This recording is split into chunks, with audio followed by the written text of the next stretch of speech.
अस्सलामुअलैकुम दोस्तों, ताज़ा तरीन खबर आपको दे रहे हैं। दोस्तों, इस वक्त पेश गोई हो गई है पूरे पाकिस्तान में। ये सिलसिला बारिशों का शुरू हो गया है। आज से तूफ़ानी बारिशें होंगी। ये सिलसिला दाखिल हो चुका है पूरे पाकिस्तान में।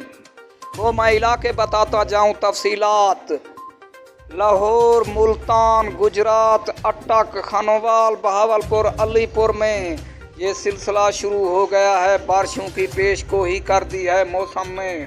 पूरे पाकिस्तान में बारिशें होगी। मौसम बहुत खूबसूरत ठंडा हो जाएगा और गर्मियों में तब्दील हो जाएगा। सर्दियों में अब मौसम शुरू होने जा रहा है। बारिश होगी पूरे पाकिस्तान में। ताज़ा तरीन खबर आपको दे रहे हैं।